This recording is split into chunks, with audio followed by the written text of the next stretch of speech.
today we have Cindy Simmons, who's the morning host on Star 94, who wants to share her journey with all of us. Please welcome Cindy Simmons. How you guys doing today? Where are my survivors, my fellow survivors? Just want to give a quick shout out to everyone who walked today and volunteered, and the crew. We need to give them a round of applause, especially for our walkers who've been sweating for a couple of days. So dearly beloved, we are gathered here today to get through this thing called life. Okay, I've just always really wanted to say that line from the Prince song. Hold on, I'm gonna hand her off because I can't. Thank you. I had to write notes, and I apologize in advance because I'll probably be boo-hooing by the end of this. So cancer has always been a part of my life.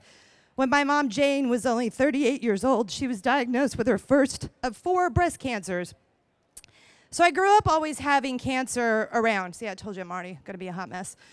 After her 3rd cancer 10 years ago, I thought my family was done with the whole cancer thing. Wrong, but I guess it was my turn because 3 years ago, I got breast cancer at the same age as my mom. And I remember where I was and exactly when I found out too, and I'm sure all of you survivors, you remember. For me, it was Monday morning, March 29th, 2010 at 9:30 a.m. to be exact. The phone rang, and it was Dr. Simpson from Breast Care Specialist telling me that I had breast cancer. And I remember just hanging up the phone, and then I started sobbing. And I'm talking like the Oprah ugly cry sob. Because I thought, I'm a mom, and I don't want to die. At that time, my daughter was 5, and I thought there's a lot of things that I need to be around for. But the second day I woke up, and I thought, oh, hell no. I'm not dying. No, I'm going to fight this thing. I should also, that's right, I should also give a little shout out to my now husband because we had just started dating, and nothing screams new relationship fun like cancer. He's like, hey, he's still here because he is a man.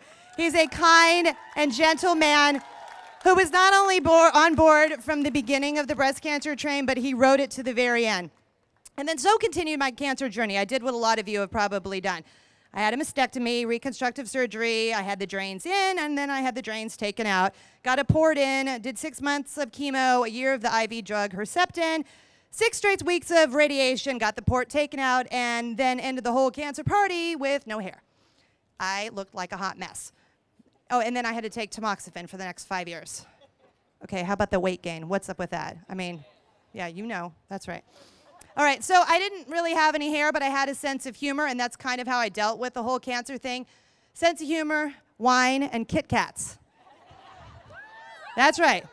So after all that cancer stuff, I finally married that wonderful man standing behind me. Yeah. But we weren't done with the cancer journey yet because after we got back, literally on the day we got back from our honeymoon, my mom got diagnosed again with her now 4th cancer, if you're keeping track. And then right after my mom got diagnosed with her 4th cancer, my sweet daddy passed away. And that was a very devastating time for us. But I know that saying is true. When God closes one door, he opens another. Because a few months after I lost my dad, we got this little package over here, my almost 1-year-old Luna. Yay!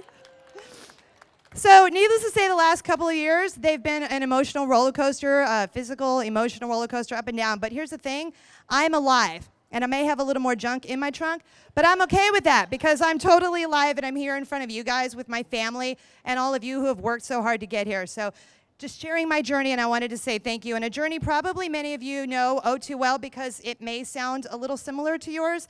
But guess what? We're all here. We are all here today, and we're doing something about it so that my little girls, our little boys, that we don't have to deal with the whole big C word anymore. We want it gone. So let's give a little shout out, a round of applause to all of the other survivors here, the ones who are not here with us, and all of you guys for supporting the 2-day and sharing your journey with us. Thank you, guys.